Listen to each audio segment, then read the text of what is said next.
Assalamualaikum warahmatullahi wabarakatuh. Alhamdulillah wassalatu wassalamu ala Rasulillah wa ala alihi wa sahbihi wa man tabi'ahu wa mawala. Di antara hikmah puasa yang dapat kita petik setidaknya ada 5 poin penting. Yang pertama, puasa mendidik kita untuk merasakan perasaan orang lain. Kita tidak dididik secara teori, apa itu lapar menurut bahasa, apa itu lapar menurut istilah, bagaimana itu lapar, bagaimana itu rasa lapar, tapi langsung kita rasakan begitulah rasanya lapar. Kalau saudara kita lapar, beda lapar kita dengan lapar mereka. Lapar kita masih ada batas waktunya, nanti azan maghrib berkumandang kita akan makan, kita akan minum dengan makanan yang nikmat, minum yang menghilangkan dahaga. Tapi saudara kita yang jauh di sana, bahkan mungkin di dekat dari tempat tinggal kita, mereka yang lapar tanpa batas, lapar pagi, lapar petang, lapar siang, lapar besok, lapar berikutnya. Maka tidak ada gunanya bicara lapar, seminar tentang lapar.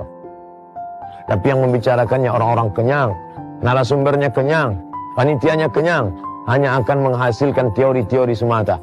Oleh sebab itu Islam mengajarkan la yu'minu ahadukum, kamu belum beriman, kamu tidak beriman, hatta yuhibba li akhi, sampai engkau merasakan perasaan saudaramu, wa yuhibbu li nafsih.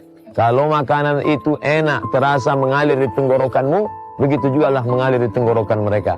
Kalau makanan itu terasa lezat di kunyahan mulutmu, begitu juga makanan itu berada dalam mulut mereka. Perasaan ini yang terus dipupuk selama 1 bulan penuh.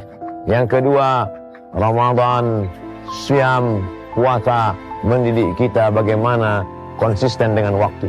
Siapapun orangnya, kalau sudah azan berkumandang waktu fajar terbit, kulu makanlah, washrabu minumlah, hatta yatabayyana lakumul khaytul abyadu minal khaytil aswadi minal fajar, sampai terbit fajar. Tidak bisa ditawar-tawar. Siapa yang terlambat, lalu kemudian dia makan pada saat matahari sudah terbit, lalu dia ingin tambah menjadi malam, saya tunda malamnya, tidak bisa. Karena ini waktu sudah ditetapkan Allah Subhanahu wa ta'ala. Harinya tertentu, hanya pada awal Ramadan sampai akhir Ramadan. Tidak lebih dari 30 hari, tidak kurang daripada 29 hari. Harinya tertentu, ayyamam ma'dudat. Batas waktu yang sudah ditetapkan, ditentukan oleh siapa? Allah Subhanahu wa ta'ala. Yang ketiga, puasa mendidik kita penuh dengan kesabaran. Pada saat panas terik, haus mulai terasa menyengat di tenggorokan. Pada saat itu emosi mulai naik, gula darah turun, emosi mulai naik, mau marah. Tapi saat itu kita sudah dididik. Insyatamahu ahadun alaih, ada orang yang mencaci makinya, ada orang yang mengajaknya berkelahi. Qaliyaqul inni sha'im, aku sedang puasa, saya sedang puasa. Pada saat itu kita sedang diajarkan mengontrol emosi. Bila orang yang dalam keadaan lapar, dalam keadaan haus mampu mengontrol emosinya, apalagi orang yang dalam keadaan kenyang, suasananya tenang, maka kita amat sangat dididik dalam sebulan penuh Ramadan ini.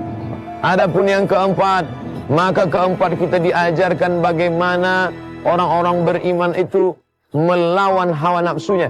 Mata ingin melihat, telinga ingin mendengar, jiwa ingin berontak, pikiran ingin merenungkan segala sesuatu yang haram-haram, hati ingin berkata-kata. Tapi pada saat itu dia lawan kantuknya, dia lawan marahnya, dia lawan hawa nafsu makannya, dia lawan nafsu minumnya, dia lawan nafsu syahwatnya. Padahal makanannya halal, minumannya halal, istrinya halal, tapi dia mampu menahan.